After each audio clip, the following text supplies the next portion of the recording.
ধরেন আপনাকে 50 লক্ষ টাকা দিয়ে দিলাম, যে যাও তোমাকে 50 লক্ষ টাকা দিয়ে দিচ্ছি। এখন তুমি ধনী হবা কি না এটা নির্ভর করছে তোমার মেন্টালিটির উপর, মানসিকতার উপর।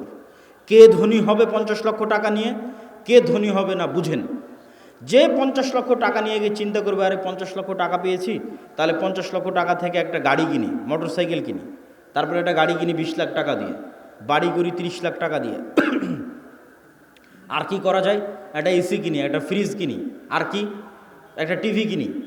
এই ব্যক্তি এই 50 লক্ষ টাকা প্রত্যেক ওই জায়গাতে খরচ করেছে যেখান থেকে আরও খরচ বাড়বে। মোটর সাইকেল কিনেছে, মোটর সাইকেলের তেলে খরচ আছে। গাড়ি কিনেছে, এই যে গাড়ি আজকে আমাদের অ্যাক্সিডেন্ট হলো, গাড়িতে খরচ বাড়বে। গাড়ির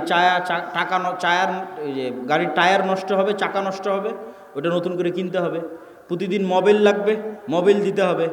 ও যে এসি ফ্রিজ কিনেছে ওখানে কারেন্ট বিল আসবে, বিদ্যুৎ বিল আসবে। মোবাইল কিনেছে, ইন্টারনেট কিনেছে, ওয়াইফাই কিনেছে, ইন্টারনেটের বিল আসবে।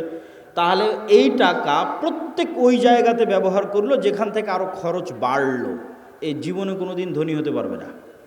এর ধনী হওয়ার রাস্তা ফুল স্টপ হয়ে গেছে। এই যদি প্রবাস থেকে কোটি টাকা ইনকাম করে নিয়ে আসে তাও ধনী হবে না, গার্মেন্টসে কাজ করে ইনকাম করে তাও ধনী হবে না, আপনারা যদি মাঠে জমিতে কাজ করে টাকা জমা করেন তাও ধনী হবেন না। শেষ ধনী হওয়ার রাস্তা। ধনী কে হবে? 1 টাকা ইনকাম করেছে, 10 টাকা ইনকাম করেছে, ইনকাম করার পর যে চিন্তা করতে পারবে যে আমার গায়ের জামাটা ছিঁড়া আছে, ছিঁড়াই থাক, আমার পায়ের স্যান্ডেলটা ছিঁড়া আছে, ছিঁড়াই থাক, আমার বাড়ি মাটির আছে, মাটিরই থাক। আগে এই 10 টাকা এমন জায়গায় ব্যয় করি যেখান থেকে আর 1 টাকা ইনকাম হবে, যেখান থেকে আর 1 টাকা ইনকাম বের হয়ে আসবে, ওই জায়গাতে আগে ব্যয় করি এই 10 টাকা। এই ব্যক্তি ধনী হয়ে যাবে। সময় লাগবে, 30 বছর সময় লাগবে, কিন্তু এই যে কম্পাউন্ড ওয়েতে আস্তে আস্তে বাড়তে বাড়তে শেষের দিকে গিয়ে কোটিপতি হয়ে যাবে দ্রুত। শেষে গিয়ে দ্রুত কোটিপতি হবে, শুরুতে অত দ্রুত হবে না, কিন্তু ওর পদ্ধতি ঠিক আছে। আর 10 টাকা ইনকাম করে বলবেন আজকে নতুন জামা লাগবে, 10 টাকা ইনকাম করে বলবে আজকে নতুন স্যান্ডেল লাগবে, আজকে এসি ফ্রিজ লাগবে, জীবনে ধনী হবে না। যে টাকা এমন জায়গায় ব্যয় করতে পারে যেখান থেকে আবার টাকা ইনকাম হওয়ার রাস্তা তৈরি হবে, এ ধনী হয়ে যাবে, আজকে যতই গরিব থাকুক। তাহলে মুসলমানদের ধনী হওয়া ছাড়া, অর্থনৈতিক মুক্তি ছাড়া গোলামি থেকে মুক্তির রাস্তা নাই। আজকের পুরো পৃথিবী টিকেই আছে ডলারের গোলামির উপর। ভেনেজুয়েলার প্রেসিডেন্টকে হাত পা বেঁধে তুলে নিয়ে যাওয়ার কারণ কি? টাকা, তেল। আজকে মুসলমানেরা মুক্তি পাচ্ছে না কেন? ডলার ভিত্তিক অর্থনীতির গোলাম। সব IMF, ওয়ার্ল্ড ব্যাংকের কাছ থেকে লোন নিয়ে রেখেছে। সারা পৃথিবীর সকল অর্থনীতির কন্ট্রোল ইহুদিদের হাতে। তাহলে মুসলমান বলবে আমি ঘুমাবো, বসে থাকবো, ফ্রি ফায়ার পাবজি খেলবো, ব্যবসা করবে না, টাকা পয়সা ইনকাম করবে না, মুক্তি হবে? এটা অসম্ভব। ব্যবসা করতে হবে, টাকা পয়সা ইনকাম করতে হবে। আল্লাহ সুবহানাহু ওয়া তাআলা কবুল করুক, আল্লাহুম্মা আমিন। গোলামি থেকে মুক্তির জন্য 2 নম্বর করণীয় ঈমান বিল গায়বে ইয়াকিন এবং সর্বোচ্চ তাওহীদে বিশ্বাস। আল্লামা ইকবাল লিখেছেন, ये दौर अपने बराहिम की तलाश में है।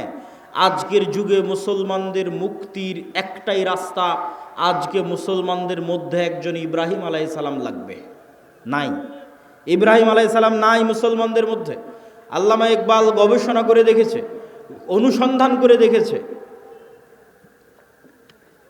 মুসলমানদের মধ্যে সালাত আদায়কারী আছে, রোজাদার আছে, দানবীর আছে, ইব্রাহিম আলাইহিস সালামের মতো সর্বোচ্চ তাওহীদে বিশ্বাসী নাই।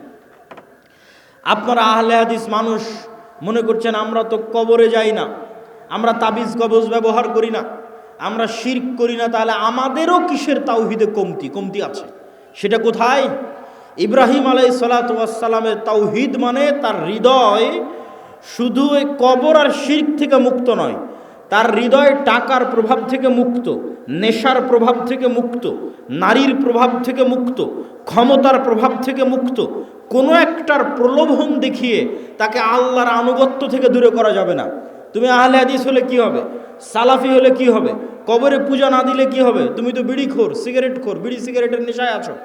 তাহলে তোমার ইলাহকে ওই বিড়ি সিগারেট। ইলাহাহু হাওয়া, যার নফসকে সে নিজের ইলাহ বানিয়ে নিয়েছে। তুমি টাকার জন্য হালাল হারাম বাস বিচার না করেই টাকার জন্য পাগল, তাহলে তোমার ইলাহকে টাকা। তুমি ক্ষমতার জন্য বাস বিচার না করে মানুষ হত্যা করতে পারো, মিছিল মিটিং করতে পারো, মিথ্যা কথা বলতে পারো, তাহলে তোমার ইলাহকে ক্ষমতা। তাহলে যার অন্তরে হয় ক্ষমতার প্রভাব আছে, না হয় নারীর প্রভাব আছে, না হয় টাকার প্রভাব আছে, না হয় জুয়ার প্রভাব আছে, না হয় অন্য কোনো নেশার প্রভাব আছে, এ তাওহীদপন্থী নয়, এই ইব্রাহিম আলাইহিস সালাতু ওয়াস সালামের উত্তরসূরি নয়। যতই শিরকে আকবার না করুক, বড় শিরক না করুক, ইব্রাহিম আলাইহিস সালাম কে? যার হৃদয় শুধু ওটাই চায় যেটা আল্লাহ বলেছে, তার হৃদয় ওটাই ভালোবাসে যেটা আল্লাহ ভালোবাসে, তার হৃদয় ওটাই ঘৃণা করে যেটা আল্লাহ ঘৃণা করে। এটা এত সহজ নয়। আল্লাহ যেটা ঘৃণা করতে বলেছে ওটাকে আপনি শতভাগ ঘৃণা করবেন, আর আল্লাহ যেটা ভালোবাসতে বলেছে ওটাকে আপনি জান প্রাণ দিয়ে ভালোবাসবেন। এই মহব্বত, এই ভালোবাসা আল্লাহ সুবহানাহু ওয়া তাআলার সাথে, এই সম্পর্ক আল্লাহ সুবহানাহু ওয়া তাআলার সাথে, আল্লাহকে আপনি ওই লেভেলের ইলাহ মানেন, এই মুসলমান হওয়া এত সহজ নয়। ওই ইব্রাহিম আলাইহিস সালাতু ওয়াস সালাম হওয়া অত সহজ নয়, কিন্তু ইব্রাহিম আলাইহিস সালাম লাগবে। মুক্তি ইব্রাহিম আলাইহিস সালাতু ওয়াস সালামের মতো মানুষ হওয়া ছাড়া সম্ভব নয়। 2 নাম্বার, ঈমান বিল গায়বে ইয়াকিন। গায়েব মানে যা চোখে দেখা যায় না। আজকে এখানে আব্দুল্লাহ বিন আব্দুর রাজ্জাক উপস্থিত হয়েছে, এটা আপনারা চোখে দেখতে পাচ্ছেন, কিন্তু এখানে যে ফেরেশতারা উপস্থিত হয়েছে এটা কি দেখতে পাচ্ছেন? দেখতে পাচ্ছেন না। কিন্তু ফেরেশতারা যে উপস্থিত হয়েছে ওটাকে যেই দিন এইভাবে বিশ্বাস করতে পারবেন, যেভাবে এখন আমাকে দেখে যেটা আপনার অন্তরে যেই মাত্রার বিশ্বাস, যেখানে আব্দুল্লাহ বিন আব্দুর রাজ্জাক উপস্থিত আছে, এই মাত্রার বিশ্বাস যেই দিন হবে যেন এখানে আমার পাশে ফেরেশতারা বসে আছে, এটার নাম ঈমান বিল গায়বে ইয়াকিন। এটা হচ্ছে দেখতে পাওয়া, ভিজুয়ালাইজ করা। কবরকে আপনি দেখতে পাচ্ছেন, জান্নাতকে আপনি দেখতে পাচ্ছেন, জাহান্নামকে আপনি দেখতে পাচ্ছেন।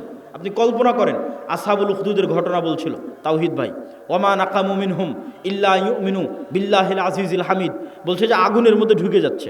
ঘটনা তো ভাই বলেছে, আমি শুধু লজিক বলি।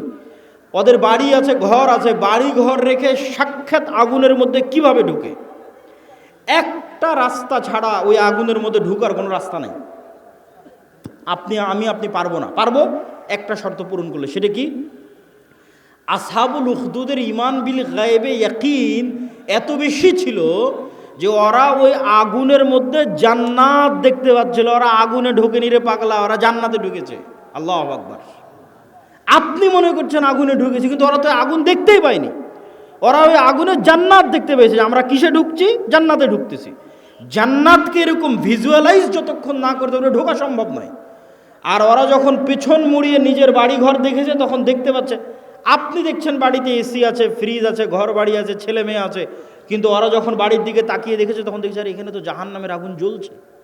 সত্যি দেখতে পাচ্ছে, কাল্পনিক নয়, সত্যি দেখতে পাচ্ছে। আর আমাদের বাড়ি ঘরে তো জাহান্নামের আগুন জ্বলছে, ওরে বাবারে, এখানে ফেরত যাওয়া যাবে না। আর এই আগুনের মধ্যে কি দেখতে পাচ্ছে? জান্নাত।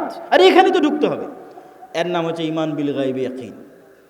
এই লেভেলের ঈমান যতক্ষণ পর্যন্ত অন্তত বাংলাদেশের 20% মুসলমানের না হয়েছে, ততক্ষণ আপনি বলবেন যে বাংলাদেশে ইসলাম প্রতিষ্ঠা হয়ে যাবে, ইসলামী খেলাফা কায়েম হয়ে যাবে, সম্ভব নয়। আজকে যদি আপনি আমাকে বাংলাদেশের প্রধানমন্ত্রী করে দেন, আজকে ইরানের কি অবস্থা দেখেন।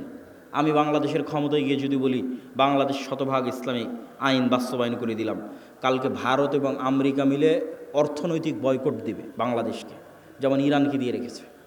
তাহলে ইরানের মানুষ মিছিল করতেছে কেন? আপনিও মিছিল করবেন কেন? অর্থনৈতিক বয়কট দেওয়ার পর ডলার আসবে না, গার্মেন্টস বন্ধ হয়ে যাবে। তাহলে গাইবান্ধার মানুষ খাবে কি? গাইবান্ধার মানুষ এখন যেই জীবনযাত্রায় অভ্যস্ত, এই মানের জীবনযাত্রা থাকবে না। বিদ্যুৎ আছে, বিদ্যুৎ থাকবে না, অল্প থাকবে, যাবে আসবে। যে কয়েকজনের বাড়িতে এসি চলছে আর এসি চালাতে পারবে না, যে কয়েকজন ফ্রিজ আছে ওরা চালাতে পারবে না। তাহলে জীবনযাত্রার মান কমে যাবে। যখনই জীবনযাত্রার মান কমে যাবে তখন বলে রাখো তোমার ইসলাম, আগের যেটা সেকুলার দেশ ছিল ওটাই ভালো ছিল। কখন বলবে না রাখো তোমার ইসলাম? যখন ওই আসহাবুল উখদুদের মতো ঈমান হবে, দেখতে পাবে আর এটা তো জান্নাত, এটা তো জাহান্নাম, এটা যেদিন দেখতে পাবে। এই লেভেলের ঈমান ছাড়া বাংলাদেশের সবচেয়ে পরহেজগার মানুষকে যদি রাষ্ট্র ক্ষমতায় বসিয়ে দেন, ও রাষ্ট্রে ইসলাম প্রতিষ্ঠা করতে পারবে না। বাংলাদেশের মানুষও ওকে টেনে নামাবে যে তুই ক্ষমতায় থাকলে আমরা খেতে পাই না, টেনে নামাবে। কিন্তু যখন মনে করবে যে আমি খেতে পাচ্ছি না, এটাই কোরআনের ওই আয়াত, আম হাসিবতুম আন তাদখুলুল জান্নাহ ওয়ালাম্মা ইয়াতিকুম মাসালুল লাযীনা খালাউ মিন ক্বাবলিকুম মাসাতহুমুল বাসা ওয়াদ দাররা ওয়া যুলজিলু হাত্তা ইয়াকুলার রাসূলু ওয়াল লাযীনা আমানু মাআহু মাতা নাসরুল্লাহ। দুনিয়ার মানুষ, জান্নাত কি তোমাদের নানির বাড়ি?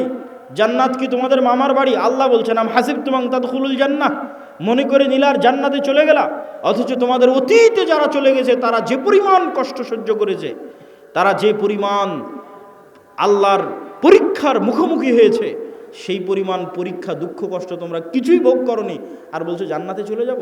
সম্ভব নয়। সম্মানিত উপস্থিতি, ঈমান বিল গায়েবে ইয়াকিন। গায়েব মানে না দেখা জিনিসকে দেখতে পাওয়া। চোখ বন্ধ করলে আপনি দেখতে পাচ্ছেন যে কবরে কি হয়, জান্নাতে কি হয়। এটা দেখাও সহজ। দু একটা সহজ বুদ্ধি বলে দিই, কেমনে দেখতে পাবেন। আল্লাহ প্রত্যেক স্তরে পরের স্তরের আলামত দিয়ে রেখেছে। আমরা এখন দুনিয়ার স্তরে আছি, এর পরের স্তর কবরের স্তর। তো প্রত্যেক দিন দুনিয়াতে আমরা কবর দেখতে পাই, আল্লাহ দেখার ব্যবস্থা করে দিয়েছে। সেটা হচ্ছে ঘুম। আপনি যখন ঘুমাতে যান তখন দোয়া পড়েন, আল্লাহুম্মা বিইসমিকা আমুতু ওয়া আহইয়া। আল্লাহ তোমার নামে ঘুমাতে যাচ্ছি। জি না, যদি হতো আল্লাহ তোমার নামে ঘুমাতে যাচ্ছে, তাহলে আরবি হতো আল্লাহুম্মা বিইসমিকা আনামু ওয়া আইকাজ। তাওহীদ ভাই আছে, বুঝতে পারতেছে, আরও যারা আরবি বুঝবে তারা বুঝতে পারবে। তাহলে তখন দোয়ার অর্থ কি হবে? যে আল্লাহ তোমার নামে ঘুমাতে যাচ্ছি, তোমার নামে ঘুম থেকে উঠবো। কিন্তু আল্লাহ দোয়া বানিয়েছে আল্লাহুম্মা বিইসমিকা আমুতু, আল্লাহ তোমার নামে মরতে যাচ্ছি, ওয়া আহইয়া, তোমার নামে মরা থেকে জীবিত হব। এবার সকালবেলা কি দোয়া শিখিয়েছে? আলহামদুলিল্লাহ ইল্লাযী আহইয়ানা বা'দামা আমাতানা। কি আশ্চর্য! বলে আল্লাহ মরে গেছিলাম রাতের বেলা, মরা থেকে এখন জীবিত হলাম। বা'দামা আমাতানা, মৃত্যুর পর। আল্লাহ রাতে মৃত্যু সংগঠিত হয়ে গেছিল, মৃত্যুর পর সকালবেলা তুমি জীবিত করে দিয়েছো। এটা হলো দোয়া। তাহলে প্রত্যেক দিন আমরা কবরে যাচ্ছি, প্রতি রাতে যখনই ঘুমাই তখনই কবরে যাই। ওটাই বারজাখের জীবন। বারজাখী জীবন ওই রকমই, কাছাকাছি। সেটা স্বাদ আল্লাহ সুবহানাহু ওয়া তাআলা দেন।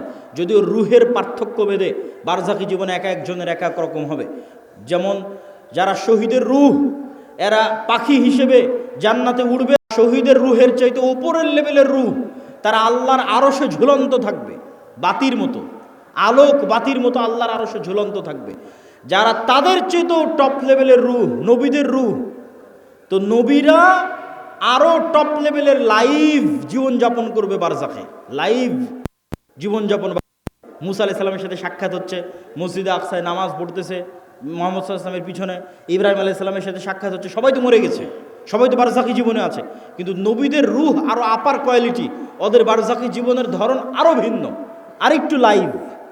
আর সাধারণ মুসলমানের রূহ ইল্লিয়িনে থাকবে যদি মুমিন হয়, আর কাফের, মুশরিক, ফাসিক, মুনাফিক হলে সিজ্জিনে থাকবে।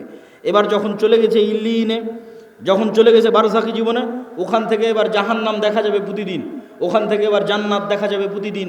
যেমন দুনিয়াতে প্রতিদিন কবর দেখা যাচ্ছে, প্রতিদিন ঘুমাচ্ছি, প্রতিদিন কবরে যাচ্ছি। এবার যখন কবরে চলে যাব, মানে চিরন্তন ঘুমে চলে যাব, তখন প্রতিদিন জান্নাত দেখব, জাহান্নাম দেখব। যে জাহান্নামের অধিকারী সে জাহান্নাম দেখবে, যে জান্নাতের অধিকারী ওই জান্নাত দেখবে। এবার কিয়ামত হওয়ার পর তখন সেখানে বাস্তবে প্রবেশ করবে। সম্মানিত উপস্থিতি, হলো বারজাখী জীবন। ঠিক কিয়ামতকে ভিজুয়ালাইজ করতে পারতে হবে, জান্নাতকে ভিজুয়ালাইজ, দেখতে চোখ বন্ধ করলে যেন জান্নাত দেখা যায়। আপনার কাছে চিরন্তন চিরস্থায়ী আনন্দ কোনটা? আজকে আপনার বাপ মা ভাই বোন সবার সাথে বিচ্ছেদ হয়ে গেল, আপনার বাবা মারা গেছে, দাদা মারা গেছে, তাদের সাথে আর জীবনে কোনো দিন দেখা হবে না, এটা অনেক কষ্টের।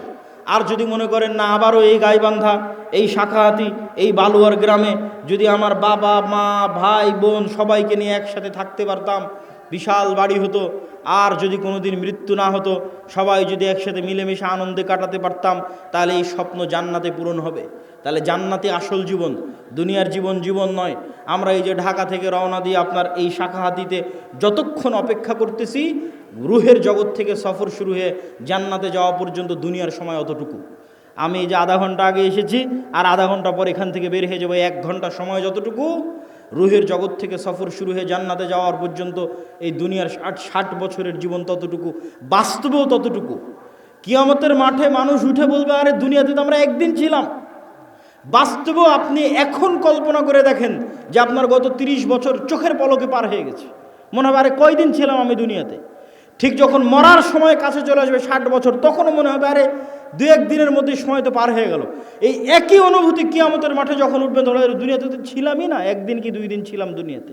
এটাই আল্লাহ বলে যে দুনিয়ার জীবন 1 ঘন্টার সমান, আধা ঘন্টার সমান। শুধু ধৈর্য ধরলেই হয়, একটু ধৈর্য ধারণ করলেই হয়।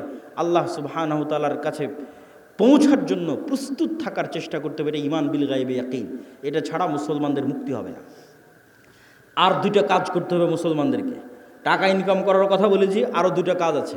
1, নেতা হওয়ার জন্য 2টা শর্ত পূরণ করতে হবে। সত্যবাদিতা, ন্যায়পরায়ণতার শর্ত, শিক্ষা এবং জ্ঞানের শর্ত। বুঝেন, আল্লাহ সুবহানাহু ওয়া তাআলা এই পৃথিবীকে যেই ফাংশনের উপর ডেভেলপ করেছে, এই ফাংশন সবার জন্য সমান। এই যে মোবাইল, এই মোবাইলের যেখানে চাপ দিলে লাইট জ্বলবে, এখানে যদি আমি চাপ দিই তাও লাইট জ্বলবে, এখানে ডোম চামার ম্যাথর মুচি হিন্দু বৌদ্ধ খ্রিস্টান সে চাপ দেয় তাও লাইট জ্বলবে, কেননা ওটা ওইভাবেই ফাংশন করা আছে। তো আল্লাহ এই পৃথিবীকে কিছু সিস্টেমের উপর ডেভেলপ করেছে। এখানে কিছু বাটন আছে, যেই সমস্ত বাটনে চাপ দিলে পরের রেজাল্ট বের হয়ে আসে। তো আল্লাহ তার নিজের তৈরি করা নিয়ম ভাঙ্গে না, খুব কম ভাঙ্গে। আল্লাহ আগুনকে তৈরি করেছে পোড়ানোর জন্য। ওই যে আসহাবুল উখদুদ ওরা কত তাকওয়াবান পরহেজগার, ওরা আগুনের মধ্যে ঢুকে গেছে, আগুন পুড়িয়ে দিয়েছে। আগুন বলেনি যে এরা আল্লাহওয়ালা মানুষ, এদের পুড়াবো না।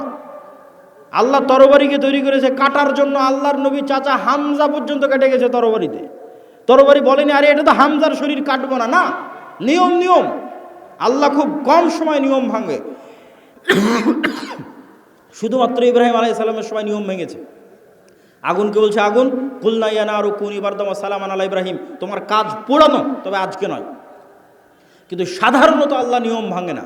তাহলে আল্লাহ পৃথিবীকে তৈরি করেছে একটা নিয়মের উপর। সেই নিয়মটা হচ্ছে যে জ্ঞান এবং শিক্ষার বাটনে চাপ দিবে ও অটোমেটিক শক্তিশালী এবং নেতা হয়ে যাবে। এটার উপর পৃথিবী দাঁড়িয়ে আছে। পৃথিবীর ফাংশনের মধ্যে একটা ফাংশন যে জ্ঞান এবং শিক্ষা অর্জন করবে ও অটোমেটিক শক্তিশালী হবে, নেতা হবে। এখন ইহুদি খ্রিস্টান, ইউরোপ, আমেরিকা, ইসরায়েল, তাদের ছেলেমেয়েরা জ্ঞান এবং শিক্ষা অর্জন করবে, আর গাইবান্ধা, মহিমাগঞ্জ, গোবিন্দগঞ্জের যুবকেরা যদি free fire, PUBG, Facebook, IPL, BPL, জুয়া, অনলাইন বেটিং, নেশা, বিড়ি, সিগারেট, গাঁজা এগুলো নিয়ে ব্যস্ত থাকে, তাহলে আল্লাহ বলবেন না যে এই ইহুদি খ্রিস্টানেরা তোরা যতই জ্ঞান অর্জন কর, তোদেরকে নেতা বানাবো না। আমার গাইবান্ধা গোবিন্দগঞ্জে একটা মদখোর জুয়াখোর বান্দা আছে, ওকে নেতা বানাবো। কথা কি আমার বোঝা যায়? আল্লাহ সুবহানাহু ওয়া তাআলা তার নিয়ম ভাঙবেন না। অতএব তুমি যদি মনে করো আমাকে নেতা হতে হবে, তাহলে ওই বাটনে চাপ দিতেই হবে যেই বাটন নেতা হওয়ার জন্য আল্লাহ পৃথিবীতে দিয়ে রেখেছে, সেটা হচ্ছে জ্ঞান এবং শিক্ষা।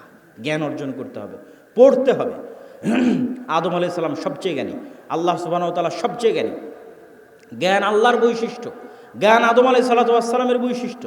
তলুতকে নেতা বানানো হয়েছে জ্ঞানের কারণে। অতএব যুবক সমাজ তোমাদের জ্ঞান অর্জন করতে হবে। তারপরের পয়েন্ট কি? ন্যায়পরায়ণতা, সত্যবাদিতা। বানু ইসরায়েলের ইতিহাস বহু বক্তব্যে আমি আলোচনা করেছি। বানু ইসরায়েলের ইতিহাসের সামারি কি? নবীর সন্তানেরা কিভাবে গোলাম হয়ে গেল, গোলাম হওয়ার কারণে কি কি বিকৃতি আসলো। এই যে এক্ষুনি ইউসুফ আলাইহিস সালামের গল্প বললাম, ইব্রাহিম, ইসহাক, ইয়াকুব, ইউসুফ, তাদের ছেলেরাই বানু ইসরায়েল। এরা ফেরাউনের গোলাম হয়ে গেল, 300 বছর গোলাম থাকলো। গোলাম হওয়ার পর মুসা আলাইহিস সালাম এসে এদের বাঁচালো। বাঁচানোর পর গোলামির কারণে কি কি পরিবর্তন হলো নবীর ছেলেদের। ইব্রাহিমের ছেলেদের কি কি পরিবর্তন আসলো গোলামির কারণে। আল্লাহ বলছেন যাও যুদ্ধ করতে হবে জেরুজালেমে। নবীর ছেলেরা কি বলে? ইযহাব আনতা ওয়া রাব্বুকা ফাকাতিলা, তুমি আর তোমার আল্লাহ গিয়ে যুদ্ধ করো। তারা ইব্রাহিম আলাইহিস সালামের ছেলে। আল্লাহ বলছেন এটা তাওরাত, ঈমান আনো। নবীর ছেলেরা কি বলছে? লান নুমিনা লাকা হাত্তা নারাল্লাহ জাহরাতান, যতক্ষণ তোমার আল্লাহকে স্বচক্ষে না দেখছো ততক্ষণ ঈমান আনবো না। আরে তুই তো এখনই দেখলি যে ফেরাউন ডুবে মরল, আর কি দেখা লাগবে? এখনই ওর চোখের সামনে ফেরাউন ডুবে মরেছে। ফেরাউন ওদের উপর জুলুম করতো, সমুদ্রে ফেড়ে রাস্তা তৈরি হয়ে গেছে। এরা এখন এসে বলে যে আল্লাহকে না দেখলে ঈমান আনবো না। তাহলে কেমনে নবীর ছেলেদের স্বভাব এরকম হয়ে গেল? আল্লাহ বললেন আসমান থেকে খাবার আসবে, মান্না এবং সালোয়া। মান্না সালোয়া কি? মাশরুম। যেই মাশরুমের 1 কেজির দাম 4 থেকে 5 লক্ষ টাকা আজকের বাজারে। আর বিশেষ এক প্রকার কোয়েল পাখির মতো ছোট সুস্বাদু পাখির গোস্ত জান্নাত থেকে আসতো। তারা বলল লান নাসবিরা আলা তুআমিন ওয়াহিদ, এই এক খাবার প্রত্যেক দিন ভালো লাগে না মুসা, তোমার আল্লাহকে বলো এই মরুভূমির বালুর মধ্যে পেঁয়াজ রসুন বের করে দিতে, ডাল চাউল বের করে দিতে মরুভূমির বালুর মধ্যে। আল্লাহ বললেন মরুভূমির বালুতে হবে না, জেরুজালেম ফিলিস্তিন আছে, যুদ্ধ করে বিজয় করো। এদের যখন যুদ্ধ করে বিজয় করলো না, এদের উপর গজব আসলো 40 বছর। শুধু নবীর ছেলেদের অবস্থা দেখেন, গোলামির কারণে কীরকম হয়ে গেছে তাদের অবস্থা। 40 বছর পাগলের মতো ঘোরার পর ইউশা বিন নুনের হাতে তওবা ইস্তেগফার করে এরা যুদ্ধ করেছে। লম্বা ঘটনা। আল্লাহ সূর্য থামিয়ে দিয়ে বিজয় দিয়েছে। এবার আল্লাহ বলছে শোনো, তোমাদের বিজয় দিলাম, তোমরা জেরুজালেমে প্রবেশ করার সময় মুখে বলবা হিত্তাতুন নাগফির লাকুম, আর মাথা দিবা সামনে, নিচু করবা, সিজদা অবস্থায় যাবা। হিত্ততুন হিব্রু ভাষা, মানে আল্লাহ মাফ করে দাও, আস্তাগফিরুল্লাহ। এরা কি করলো, ঢোকার সময় পিছন আগে দিল, মুখে বলল হিনতাতুন, গমের দানা। কোরআনে এগুলো বর্ণনা করা আছে, কোরআন থেকে বলতেছে আমি। কি অবস্থা দেখেন নবীর ছেলেদের। এই ধোকাবাজি, এই 2 নম্বরই কোথায় শিখলো? ফেরাউনের গোলামি করতে গিয়ে ধোকাবাজি 2 নম্বরই শিখেছে। তাহলে ধোকাবাজি 2 নম্বরই, ছল চাতুরি, গোলামির স্বভাব। স্বাধীন আত্মমর্যাদা সম্পন্ন মানুষ 2 নম্বরই রাস্তা জানে না। স্বাধীন আত্মমর্যাদা সম্পন্ন মানুষ মিথ্যা জানে না। স্বাধীন আত্মমর্যাদা সম্পন্ন মানুষ দুর্নীতি জানে না। আব্দুল মুত্তালেব কাফের মুশরিক, আবু তালেব কাফের মুশরিক। ইতিহাস খুঁজে দেন যে আব্দুল মুত্তালেব দুর্নীতিগ্রস্ত। ইতিহাস খুঁজে নিয়ে আসেন, ইতিহাস খুঁজে নিয়ে আসেন। মুহাম্মদ সাল্লাল্লাহু আলাইহি ওয়াসাল্লামের চাচা আবু তালেব 2 নম্বর মিথ্যুক। কঠিন আছে, খুঁজে নিয়ে আসা কঠিন আছে। কেন আব্দুল মুত্তালেব, আবু তালেব এরা কাফের মুশরিক, হলো ইসমাইলের সন্তান। বানু ইসরাইল ইসহাকের সন্তান, ইব্রাহিমের এক ছেলে ইসহাকের সন্তান, আর এরা ইব্রাহিমের আর এক ছেলে ইসমাইলের সন্তান। আল্লাহর দয়ায় ইসমাইলের ছেলেরা কোনোদিন কারো গোলাম ছিল না। কেন গোলাম ছিল না? আরে মক্কাতে না আছে পানি, না আছে নদী, না আছে সমুদ্র, না আছে ফল ফসল, কি আছে মক্কায় যে কে এসে মক্কা দখল করবে? কেউ মক্কা দখল করেনি। আব্রাহা একবার চেয়েছিল যে এখানে কেন মানুষ ইবাদত করতে যায়, আমি ইয়েমেনে ইবাদতের ঘর তৈরি করব, আমার এখানে ইবাদত করতে আসবে। তো ওখানে মানুষ ইবাদত করতে যায়নি, তো কাবা ঘর ভাঙতে গেছিল আব্রাহা, একবারই। তা বাদে কেউ ইসমাইলের সন্তানদেরকে কেউ গোলাম বানায়নি। এই জন্য ইসমাইলের সন্তানেরা অধিকাংশই, 2-1 জনের কথা বলা যাবে না, অধিকাংশই জন্মগত মিথ্যা, ধোঁকা জানতো না। তাহলে কি দাঁড়ালো বানু ইসরাইলের সামারি আর মুহাম্মদ সাল্লাল্লাহু আলাইহি ওয়াসাল্লামের বাপ দাদা আর বানু ইসমাইল, ইসমাইলের সন্তানের সামারি? যে গোলামি করে, গোলামি থেকে কি স্বভাব আসে? দুর্নীতি, 2 নম্বরই, ধোঁকাবাজি, মিথ্যা। আর যে নেতা, যে নেতৃত্ব দিবে, সে মিথ্যা জানে না, সে দুর্নীতি জানে না, সে 2 নম্বরই জানে না, সে ধোঁকাবাজি জানে না। এবার চলে আসেন আমাদের কাছে। ব্রিটিশেরা দেখলো, আমেরিকা দেখলো যে মুসলমানেরা যদি একবার সত্য বলা শিখে যায়, মুসলমানেরা যদি একবার ন্যায় প্রতিষ্ঠা করা শিখে যায়, তাহলে তো পৃথিবীতে আমাদের থাকার জায়গা হবে না। তাহলে মুসলমানদের এমন সিস্টেমের মধ্যে ফেলে দাও যেন ওরা কোনো দিন সত্য বলা শিখতেই না পারে। মুসলমানদের একটা নেতাও যেন সত্যবাদী, ন্যায়পরায়ণ না হয়। তাহলে কি দিতে হবে? গণতন্ত্র। কেমনে গণতন্ত্র? কেমনে গোলাম তৈরি করে? গণতন্ত্র এমন এক সিস্টেম যেখানে এক দলের নেতা আর এক দলের নেতার বিরুদ্ধে বলবে তো বলবেই, একই আসনের মনোনয়ন প্রার্থী একই দলের, আর বাকি মনোনয়ন প্রার্থীগুলোর বিরুদ্ধে যদি 2 নম্বরই না করে, মিথ্যা না বলে, টাকা পয়সার লেনদেন না করে, লিয়াজু লবি মেনটেন না করে, তাহলে মনোনয়নই নিয়ে আসতে পারবে না। বাস্তব মাঠের পরীক্ষা। আর ইশতেহারে দল নিজেও জানে বাস্তবায়ন করতে পারবে না, মিথ্যা ওয়াদা দিবে। মিথ্যা না বলা শিখলে ভোট পাবে না। আর যারা ভোটার, সেও মিথ্যা ওয়াদা দিবে। যত এমপি প্রার্থী আসবে, হ্যাঁ ভাই আপনাকে ভোট দেব, 500-1000 টাকা, 500-1000 টাকা, হ্যাঁ আপনাকে ভোট দেব। ভোটারও মিথ্যুক, এমপিও মিথ্যুক, মনোনয়ন প্রার্থীও মিথ্যুক, এবং সবাই লিয়াজু লবি, 2 নম্বরই রাস্তা, ধোঁকাবাজি, এগুলো একদম ভোটের দিন পর্যন্ত যদি না করে, ও জিতেও আসতে পারবে না। তাহলে এই গণতান্ত্রিক পদ্ধতিতে 300 এমপি নির্বাচিত হয়ে গেল। এখন বানু ইসমাইল আর বানু ইসরাইলের এই যে আগের ফরম্যাট আপনাকে দিয়ে দিলাম, এই ফরম্যাট অনুযায়ী আপনি বলেন যে এই 300 এমপি নেতা না গোলাম? একটু জোরে বলতে হবে, নেতা না গোলাম? গোলাম। এইটা যদি একবার বুঝে গেছেন, তাহলে বুঝে গেছেন যে মুসলমানদের সমস্যা কোথায়, মুসলমানদের কাজ কি। এবার তো নেতাদের অনেক দোষ ত্রুটি বললাম, এবার একটু আমাদের দোষ ত্রুটি খুঁজি। আমরা কেমনে বুঝবো যে আমি ন্যায়পরায়ণ আছি কিনা, আমি নেতা হতে পারবো কিনা, আমি সত্যবাদী কিনা? দেখেন, দেশ ঠিক করতে ওসি, ডিসি, এসপি, মন্ত্রী, সচিবালয়ে যারা থাকে এরাই আসল। ক্ষমতায় ডক্টর ইউনূস 2 বছরের জন্য, আগের সরকার 16 বছরের জন্য, নতুন যারা আসবে 5 বছরের জন্য। কিন্তু এই আর্মি, পুলিশ, কোর্ট, জজ, সচিবালয়ে যারা আছে এদের কারো চাকরি যায়নি, এরাই থাকবে। তো এরা যদি বলে যে আমরা আজ থেকে দুর্নীতি করবো না, আজ থেকে সত্যবাদী, আজ থেকে ন্যায়পরায়ণ, তো দেশে তো 80% ইসলাম কায়েম হয়ে যাবে। ইসলাম কায়েম হওয়া মানে কি, এটাও বুঝতে হবে। ইসলাম কায়েম হওয়া মানে, যদি মনে করেন সবাই 5 ওয়াক্ত সালাত আদায়কারী হবে, ঠিক আছে, সমস্যা নেই। যদি মনে করেন সবাই পর্দা করবে, ঠিক আছে, সমস্যা নেই, কিন্তু কল্পনা করেন যে আজকে গাইবান্ধার শতভাগ মানুষ আজ থেকে 5 ওয়াক্ত সালাত আদায় করতেছে, আর গাইবান্ধার আজকে সব নারী পর্দা করতেছে, কিন্তু এদের অধিকাংশই এখনও 2 নম্বরই করতেছে, মিথ্যা বলতেছে, অন্যের সম্পদ দখল করে নিচ্ছে, দুর্নীতি করতেছে। তাহলে এখানে ইসলাম কায়েম হয়েছে? ইসলাম কায়েম হয়নি। এবার আপনি বুঝবেন কেন বললাম ওসিডিসি এসপি এরা যদি আজ থেকে শতভাগ সৎ হয়ে যায় তাহলে 80% ইসলাম কায়েম হয়ে যাবে। শুধু কি তাই, এই ওসিডিসি এসপি মিনিস্টার সচিবালয় যারা আছে এরা আল্লাহকে ধোঁকা দিতে চায়, মানুষকে ধোঁকা দিতে চায়। 2 নম্বরই উপায়ে টাকা ইনকাম করে সেই টাকা দিয়ে হজ করে পাপ ক্ষমা করতে চায়। নাউজুবিল্লাহ। এই পাগলদেরকে কে বুঝাবে যে তুমি যে অবৈধ টাকা দিয়ে হজ করছো ওটা তো কবুল হয়নি, কোনো সমস্যা নাই, তোমার মনের স্বাদ যে তুমি হজ করবা, তোমার মনের স্বাদ যে তুমি একটু মসজিদ কমিটির মেম্বার হবা, টাকা পয়সা দিবা, দান করবা, তো তুমি দান করে জানে কি পাবা, হজ করে জানে কি পাবা, তার চেয়ে তো সিক্রেট তোমার কাছেই আছে, এর চেয়ে বেশি নেকি পাওয়ার। সেটা কি? রাসূল সাল্লাল্লাহু আলাইহি সাল্লাম বলছেন, সাবআতু ইউদিল্লুহুমুল্লাহ ইয়াউমা লা দিল্লা ইল্লা দিল্লুহ, ইমামুন আদিল, যে 7 শ্রেণীর মানুষকে আল্লাহ বিশেষ ছায়া দিবে। তার 1 নম্বরে তাহাজ্জুদ গুজারকে অতিক্রম করে 1 নম্বরে চলে গেছে, দানবীরকে অতিক্রম করে 1 নম্বরে চলে গেছে, যে ওসি তার পদে বসে কিন্তু চুল পরিমাণ অন্যায় করে না, মিথ্যা বলে না। আল্লাহু আকবার।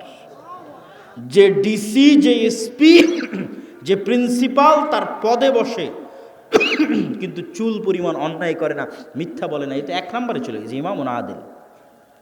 তাহলে তুমি অন্যায় উপায়ে সুদ ঘুষ নিয়ে টাকা ইনকাম করে হজ দান করতে চাচ্ছ, এটা তো চরম বোকামি। তুমি যেখানে দায়িত্ব পালন করছো ওখানে সত্যবাদিতার ন্যায়ের সাথে দায়িত্ব পালন করো, ওটাই ইবাদত। এবার আপনাদেরকে বলি, আপনি আপনার একটা উদাহরণ, আপনার বোনকে আপনার পিতার সম্পত্তিতে ন্যায়ের সাথে সম্পত্তি বুঝিয়ে দিয়েছেন কিনা? যদি হ্যাঁ হয় তাহলে আপনার নেতা হওয়ার সম্ভাবনা আছে, যদি না হয় তাহলে আপনার মধ্যে বনু ইসরাইলের গোলামির স্বভাব বিরাজ করতেছে, আপনি গোলাম, আপনার পরবর্তী 14 প্রজন্ম গোলাম। নেতা হতে চাইলে আগে নিজেকে ন্যায়পরায়ণ হতে হবে, যে না, আমার বাবা যা জমি দিয়ে গেছে আমি আজকেই ন্যায়ের ভিত্তিতে আমার বোন যা পায় সেটা আমি বুঝিয়ে দেব। আমি কি আমার স্ত্রীর সাথে ন্যায় করি? আমি কি আমার বাপ মায়ের সাথে ন্যায় করি? আমি কি আমার ছেলে মেয়ের সাথে ন্যায় করি? এইভাবে যখন ন্যায় প্রতিষ্ঠার চ্যালেঞ্জে আন্দোলন তৈরি হবে যে আমরা ন্যায় প্রতিষ্ঠা করব সমাজের রুট লেভেল থেকে টপ লেভেল পর্যন্ত, এমনি রাষ্ট্রে ইসলাম কায়েম হয়ে যাবে, 80% ইসলাম কায়েম হয়ে যাবে, এবং এরাই নেতা হবে। এখান থেকে নেতৃত্বের শুরু হবে। উসমান হাদি, যাকে গুলি করে হত্যা করা হয়েছে, সে নির্বাচিত কোনো এমপিও নয়, সে বড় কোনো দলের নেতাও নয়, তার কোনো লাখ লাখ কর্মী বাহিনীও নয়, তাহলে তাকে গুলি করে হত্যা করা হলো কেন? এইটার ক্ষমতা, এটা দেখে আপনি বুঝবেন যে সত্যবাদিতার ন্যায়পরায়ণতার ক্ষমতা কী। সত্যবাদিতা এবং ন্যায়পরায়ণতা থাকলে মানুষ যে আসল নেতা হয়, মানুষ যে প্রকৃত নেতা হয়, তার প্রমাণ হচ্ছে উসমান হাদি। এই রকম যুবক লাগবে। আজকের বক্তব্যে যতগুলো পয়েন্ট তুলে ধরেছি, একটা একটা করে পয়েন্ট আপনারা মিলান।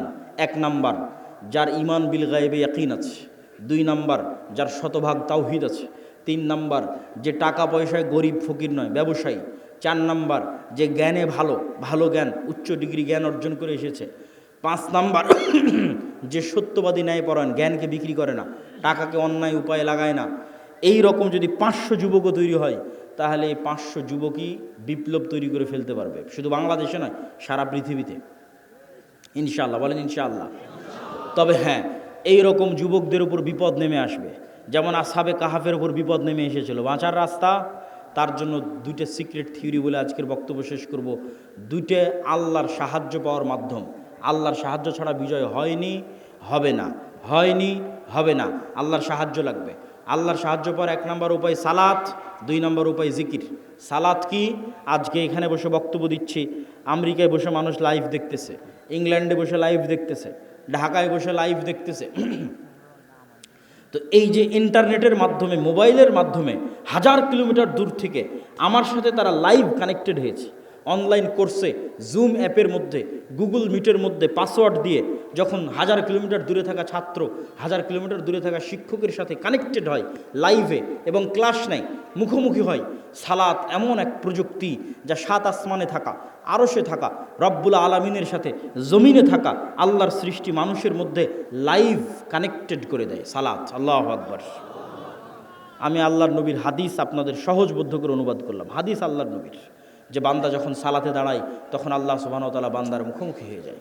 বান্দার চোখ যখন সিজদার দিকে থাকে, কলব যখন কানেক্টেড থাকে, তখন বান্দার সাথে আল্লাহ সুবহানাহু ওয়া তাআলা মুখোমুখি। এই সালাত আমার এবং আপনার বাঁচার রাস্তা। সালাত ছাড়া বাঁচার রাস্তা নেই।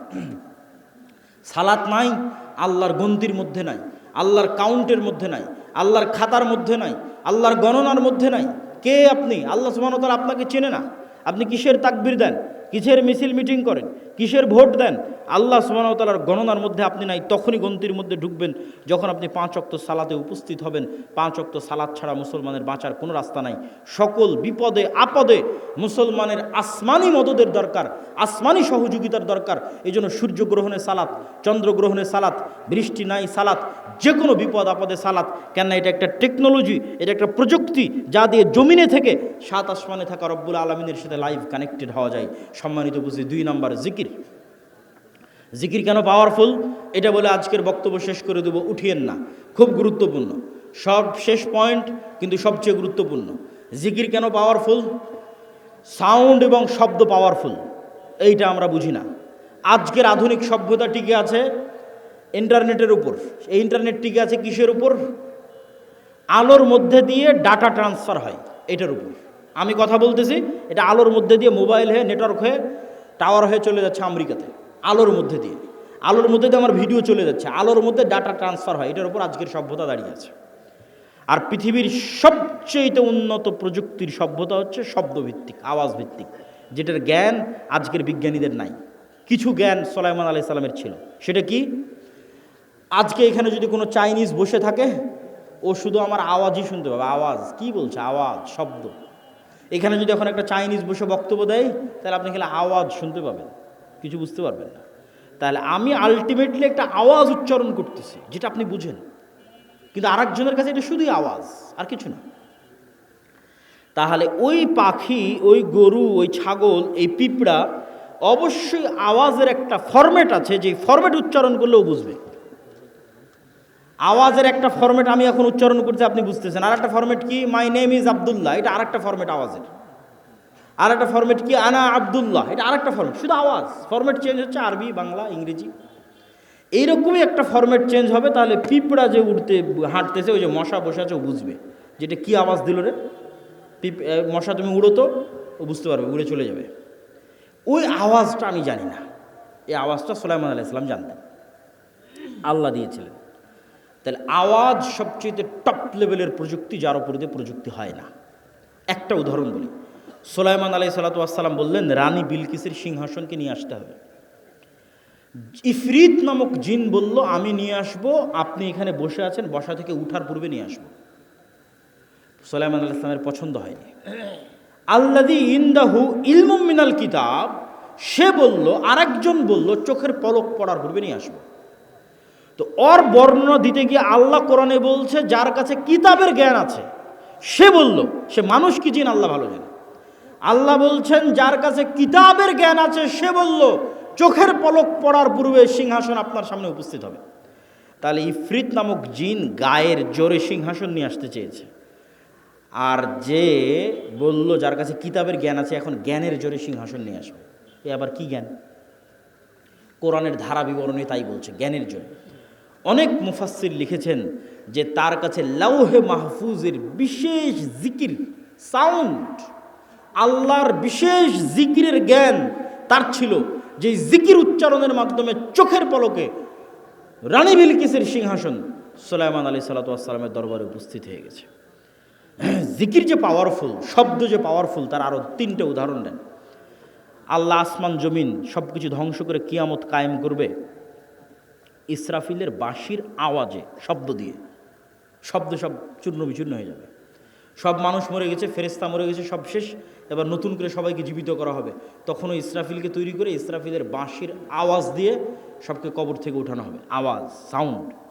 3 নম্বর দলিল, যেটিতে বক্তব্য শেষ করে দেবো, আল্লাহ সুবহানাহু ওয়া তাআলা বলছেন ইউসাব্বিহু লিল্লাহি মা ফিস সামাওয়াতি ওয়া মা ফিল আরজ, আসমান এবং জমিন এবং তার মধ্যে যা কিছু আছে, এই পোস্টার এটাও আওয়াজ করে তাসবিহ পাঠ করতেছে, এই টিস্যু এটাও আওয়াজ করে তাসবিহ পাঠ করতেছে, গায়ের জামা, উপরের প্যান্ডেল, নিচের মাটি, লাইট, ক্যামেরা যা আছে সব আওয়াজ করে তাসবিহ পাঠ করতেছে। সে আওয়াজ আমি শুনতেছি না, যেমন পিঁপড়ার চলার আওয়াজ আমি শুনতে পাই না, কিন্তু পিঁপড়ার চলার আওয়াজ 10 কিলোমিটার দূরে থাকা হাতিও শুনতে পাবে, আমি শুনতে পাই না। তাহলে এই সবগুলো থেকে তাসবিহ বের হচ্ছে। শুধু কি এটাই না, রাসূল সাল্লাল্লাহু আলাইহি সাল্লাম বলছেন এরা শুধু তাসবিহ বলতেছে না, এরা তাসবিহ বুঝে। কিভাবে? মুয়াজ্জিন যখন আজান দেয় তখন মুয়াজ্জিনের আজান যতদূর পর্যন্ত যায় ততদূর পর্যন্ত জীব জন্তু, জড়বস্তু, জড় পদার্থ, কীট পতঙ্গ, পঙ্গপাল যা আছে সব মুয়াজ্জিনের আজান বুঝে ওই আজানের পক্ষে কিয়ামতের মাঠে সাক্ষী দিবে। আল্লাহু আকবার। তাহলে পুরো পৃথিবীটাই টিকে আছে তাসবিহের উপর, পুরো পৃথিবীটাই টিকে আছে জিকিরের উপর। আপনি চোখ বন্ধ করলে যখন এটা দেখতে পাবেন, যখন এটা বুঝতে পারবেন, তখন বুঝবেন জিকির কত পাওয়ারফুল। তাহলে বলেন সালাতের চেয়েও পাওয়ারফুল?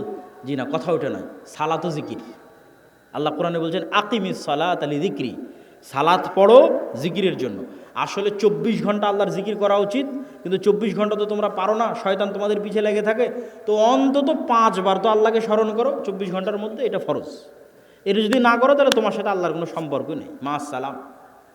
যে কাল দিনে রাতে 24 ঘন্টায় 5 বার আল্লাহকে স্মরণ করতে পারে না, ওর সাথে আল্লাহর কোনো সম্পর্ক নেই। আল্লাহকে স্মরণ করার জন্য সালাত নির্ধারিত ফরম্যাটে দেওয়া আছে, আরও বেশি মজবুত, আরও বেশি পাওয়ারফুল করার জন্য। পুরো সালাতের প্রত্যেক ফরম্যাটে জিকির আছে। যখন আমরা কোরআন পড়ি তখন জিকির। কোরআন কি জিকির? যদি বুঝেন যে আল্লাহর আওয়াজ, আল্লাহর সাউন্ড, যদি বুঝেন আওয়াজ এবং সাউন্ড পাওয়ারফুল, তাহলে একটু কল্পনা করেন কোরআন এটা কার আওয়াজ, এটা কার সাউন্ড? আল্লাহর। জিবরাইল আলাইহিসসালাতু ওয়াসসালাম আল্লাহ সুবহানাহু ওয়া তাআলার নিকট থেকে, লাউহে মাহফুজ থেকে, জিবরাইল আলাইহিসসালাতু ওয়াসসালামের নিকট থেকে মুহাম্মদ সাল্লাল্লাহু আলাইহি ওয়াসাল্লাম। এই জন্য তাজবিদের গুরুত্ব আছে। আপনার কোরআন পড়াটা যেন এমন হয় যেমনভাবে মুহাম্মদ সাল্লাল্লাহু আলাইহি ওয়াসাল্লাম পড়তেন। তাহলে মুহাম্মদ সাল্লাল্লাহু আলাইহি ওয়াসাল্লামের পড়াটা জিবরাইলের মতো, জিবরাইলের পড়াটা আল্লাহ সুবহানাহু ওয়া তাআলার মতো, এটা আল্লাহর আওয়াজ। আল্লাহু আকবার, আল্লাহু আকবার। মুসা আলাইহিসসালাতু ওয়াসসালামের লাঠির চেয়ে পাওয়ারফুল জিনিস মুসলমানদের কাছে আছে, সেটা হচ্ছে আল্লাহর আওয়াজ, আল্লাহর শব্দ। এই জন্য এটা সর্বশ্রেষ্ঠ জিকির। আফজালুজ জিকির তিলাওয়াতুল কোরআন। সম্মানিত উপস্থিতি, তাহলে কি দিয়ে আপনি বাঁচবেন?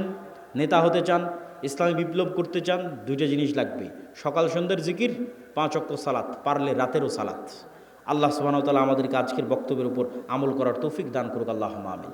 আজকের বক্তব্য পুরোটাই লিখিত আকারে আল্লাহর পথে যাত্রা বইয়ের মধ্যে আছে, যেটা আজকে আমাদের সাথে একটা গাড়িও আসতে পারিনি, গাড়ি অ্যাক্সিডেন্ট করার কারণে। এই জন্য আজকে বই পুস্তক আছে কিনা আমি জানি না, তবে না থাকলে আপনারা সংগ্রহ করার চেষ্টা করবেন। এই আল্লাহর পথে যাত্রা বইটা প্রত্যেক মসজিদ, মাদ্রাসা, স্কুল, কলেজ, লাইব্রেরিতে দৈনিক অন্তত 1 পৃষ্ঠা করে হলেও পড়া উচিত।